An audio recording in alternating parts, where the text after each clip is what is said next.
पीले दांत वाली बहू। रंजना कभी ब्रश नहीं करती थी। उसे कितनी बार उसके माँ बाप ने डांटा, लेकिन उसका कोई असर उस पर होता ही नहीं था, जिस कारण से उसके दांत पीले पीले हो जाते हैं। शादी के बाद। अरे बहू, वैसे तो तुझ में कोई कमी नहीं है, पर तेरे दांत इतने पीले कैसे हैं बेटा? कैसे मतलब? कोई सर्जरी थोड़ी ना कराई है। वो तो क्या नाम, मैं ब्रश नहीं करती थी तो पीले हो गए। अब क्या करूं? आप कहें तो लाल करवा लूं या फिर काले? यार ये क्या है, क्यों माँ से लड़ रही हो? लड़ रही हूँ? अरे मैं लड़ रही हूँ या ये बोल रही है कि दांत पीले हैं, पीले। अरे तपस्या थोड़ी ना की है इन्हें पीले करने के लिए। बकायदा ब्रश नहीं किया है 20 साल तक, तब जाकर। छी, कैसी बात कर रही हो? ये उस वक्त तो पीले नहीं थे जब हम लोग तुम्हें देखने आए थे। अरे तब साफ करवा लिया होगा डेंटिस्ट के पास जाकर। अब देखो कैसे पीले पीले लग रहे हैं। रंजना सास की तरफ गुस्से से देखती है। फिर शुरू हो गई पीले पीले पीले। अरे पीले तो तब भी थे जब मेरे हाथ का रसगुल्ला उड़ा उड़ा कर खा रही थी और बोल रही थी, लड़की नहीं गुणों का खजाना दे रहे भाई साहब आप। खैर, अब वो लोग करते भी तो क्या करते, पीले दांत वाली बहू पल्ले पड़ी थी तो झेलना तो था ही। एक दिन कीर्तन में रंजना गाना गा रही थी। अरे कमला बहन, माँ का द्वार है, यहाँ तो सब शुद्ध होकर आते हैं, फिर अपनी बहू को ब्रश भी नहीं करवाती तुम। दूर से पीले पीले दांत भक्ति में बाधा उत्पन्न कर रहे हैं। अरे कोई 2 साल के बच्ची थोड़ी ना लेकर आई हूँ मैं बहू बनाकर। अच्छी खासी लड़की है, अरे कैसे करवाऊं ब्रश? ये तो उसे खुद करना चाहिए ना। अब माँ बाप तो इसके जैसे तैसे निपटा दिए, ये नहीं सोचा कि सास कैसे संभालेगी। सास बहू को लेकर घर आ जाती है, लेकिन सोच लेती है कि अब इसे लेकर कहीं नहीं जाएगी। अगले रोज बहू कहती है, अरे क्या हो गया, मंदिर नहीं जाना क्या? कीर्तन का वक्त हो रहा है। मेरी मधुर वाणी से कान्हा जी जागते हैं और सोते हैं। आप तो जानती है ना उनकी भक्ति में कितना मन लगता है मेरा। वो क्या है ना, तबीयत ठीक नहीं लग रही है मेरी, आराम करूंगी मैं। तबीयत ठीक नहीं लग रही?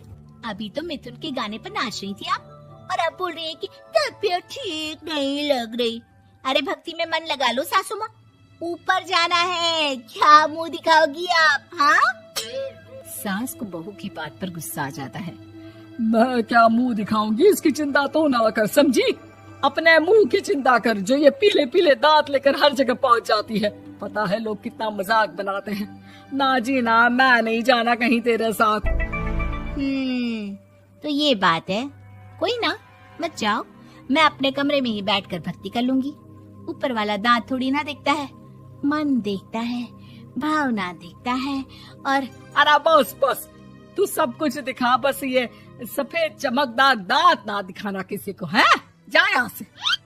बहू को सास की बात का कोई फर्क नहीं पड़ता, वो तो जैसी थी वैसी ही रह जाती है। सुबह नहाकर किचन में खाना बनाना, फिर खाना खाना, कीर्तन भजन करना और सो जाना। एक दिन, माँ जी मैं सहेली के घर जा रही हूँ, शाम को लेट आऊंगी। हाँ हाँ तो जाना, मैंने कौन सा तेरी आरती करनी है घर पर बैठकर। रंजना सहेली के घर जाती है, जहाँ वो पार्टी में जाने की तैयारी कर रही होती है। अरे शिखा, कहाँ जाने की तैयारी कर रही है? मैं गलत वक्त पर आ गई क्या? अरे नहीं यार, उल्टा सही वक्त पर आ गया। मैंने ये साड़ी और ज्वेलरी निकाली है यार, शाम को इनके ऑफिस की एक पार्टी में जाना है। बताना कैसा लग रहा है ये सब? नहीं यार, इस ड्रेस के साथ तो वो वाली ज्वेलरी अच्छी लगेगी। हाँ हाँ सही बोल रही है, मैंने ध्यान ही नहीं दिया।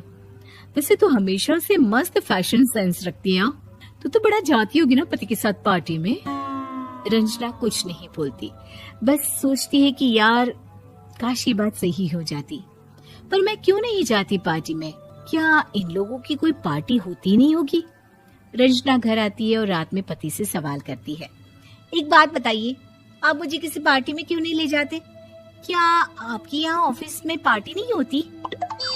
पति बेचारा क्या कहता कि दांत पीले हैं तुम्हारे इसलिए।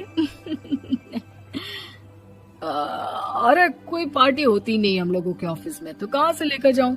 और मार्केट, मॉल, कहीं वीकेंड घूमना, कहीं तो। अरे यार सारे हफ्ते में एक छुट्टी मिलती है, तो सोचता हूँ कि आराम ही कर लूं। क्यों?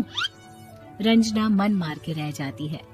पहले कभी सास के साथ मंदिर जाया करती थी, लेकिन वो भी सास ने ले जाना बंद कर दिया। घर बैठी बैठी रंजना बोर हो जाती है। तभी उसे आइडिया आता है और वो मायके जाने का सोचती है। सासू माँ, 2 दिनों के लिए मम्मी के घर जा रही हूँ। अच्छा ठीक है, आराम से जा। और हाँ, माँ से कुछ अच्छी आदत सीख कर आना कि कैसे शरीर के हर भाग की तरह दांतों की सफाई भी जरूरी होती है, समझी? शुरू हो गई ना आप। वो लोग आपकी तरह नहीं है कि छोटी छोटी बात का बतंगड़ बना दे। उन लोगों के लिए मैं मायने रखती हूँ, ना कि मेरे पीले पीले दांत। रंजना माँ को बिना बताए उन लोगों को सरप्राइज देती है, लेकिन जैसे ही वो दरवाजे पर पहुंचती है, अंदर देखती है कि घर वाले कहीं जा रहे होते हैं। अब माँ, काश रंजना दीदी के दांतों वाली प्रॉब्लम नहीं होती, तो वो भी हम लोगों के साथ चलती ना बुआ जी की बेटी की शादी में।